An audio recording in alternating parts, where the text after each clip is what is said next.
this whole video is going to be about progressive era laws and amendments. Now, there's more laws that I'm going to talk about than the two here. I'm talking about the Meat Inspection Act and the Pure Food and Drug Act.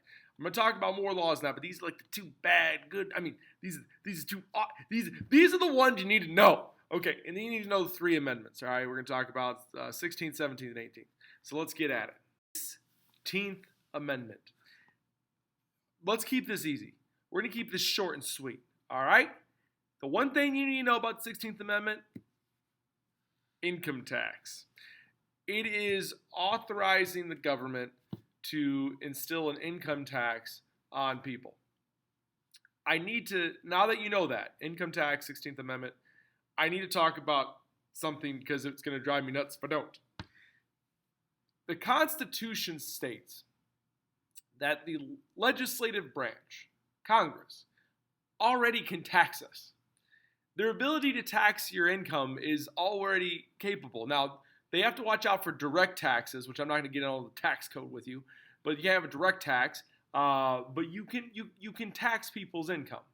You work, you can tax. This right here was established because of a court case that took place that basically stopped a huge revenue to the government in like the late 1800s, early 1900s. And like everybody was for it. Like you had, 3/4. You have to have everybody for it in order to make an amendment. But they needed a revenue base, and they wanted an amendment to solidify that they're going to have a revenue base from taxes.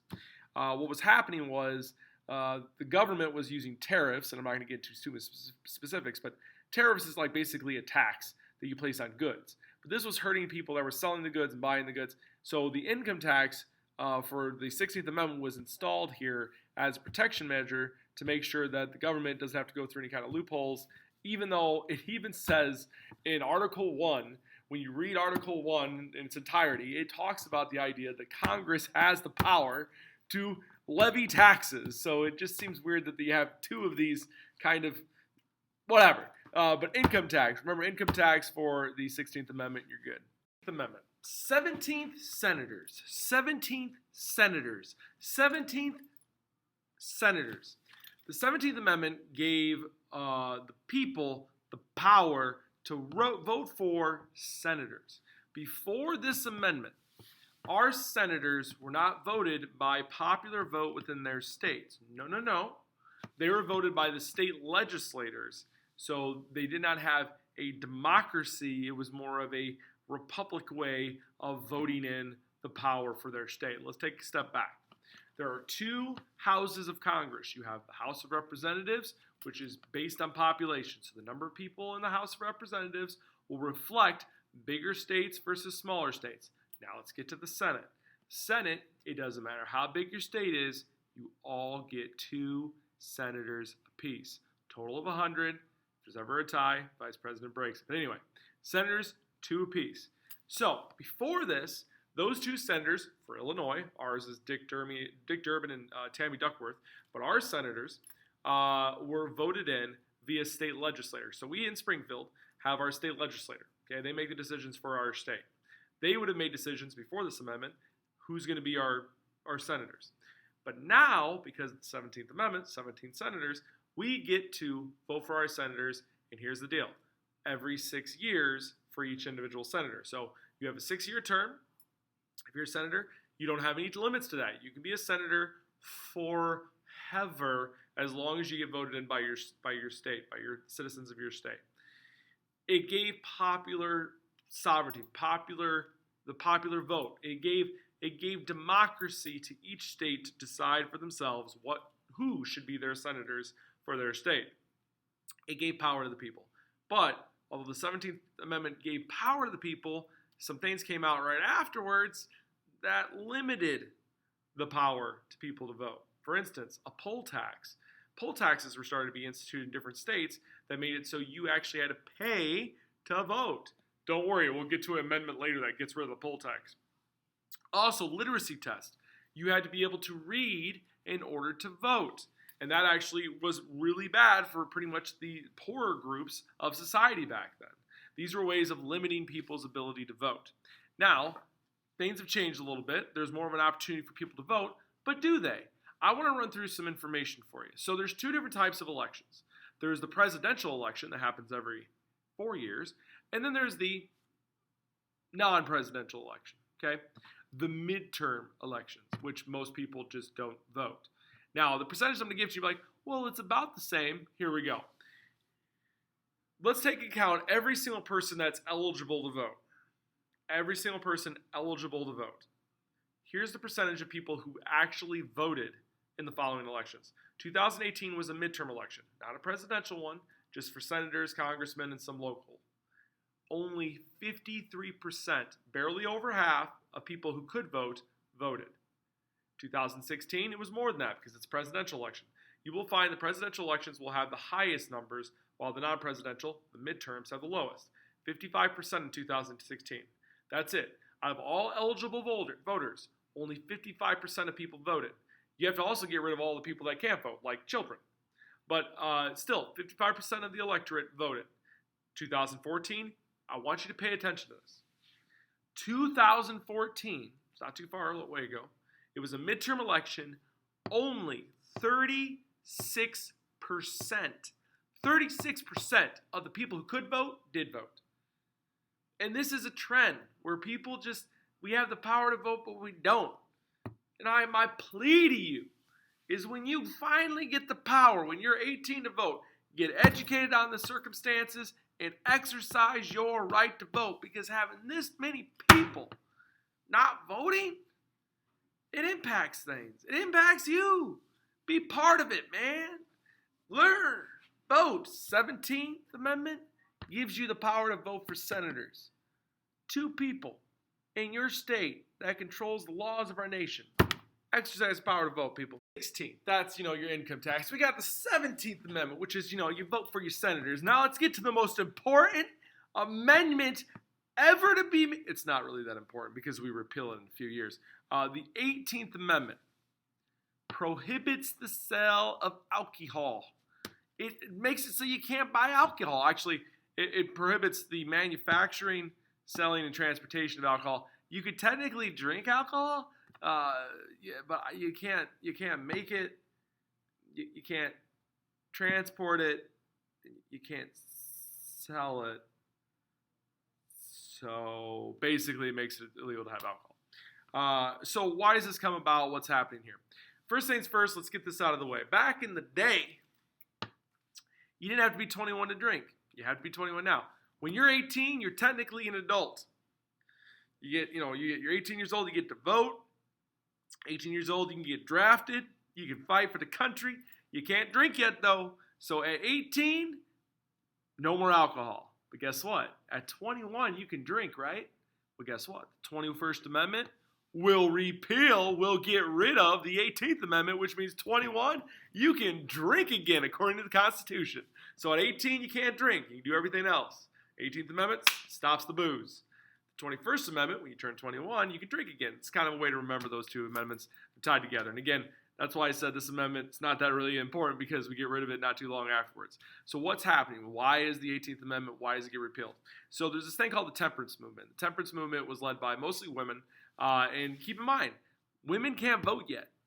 Women can't vote till the next amendment, the 19th. We're not going to talk about that until after Christmas. So the 19th Amendment gives them the right to vote. They still can't vote.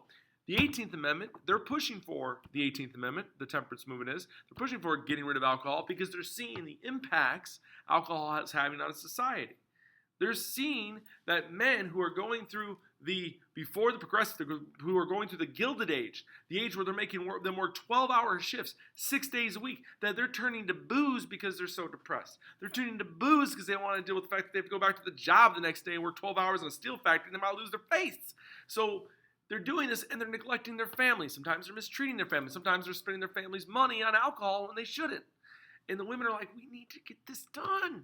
So they're pushing for the 18th Amendment. They're pushing for this idea of getting rid of alcohol in society. And then they do.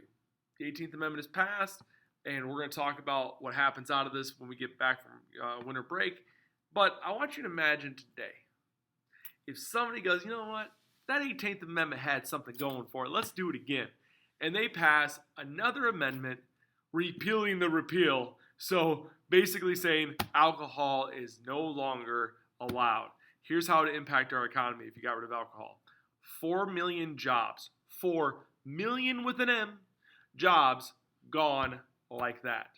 Now, I'm not going to tell you how much alcohol makes as far as profit goes, but I will tell you how much it makes our government.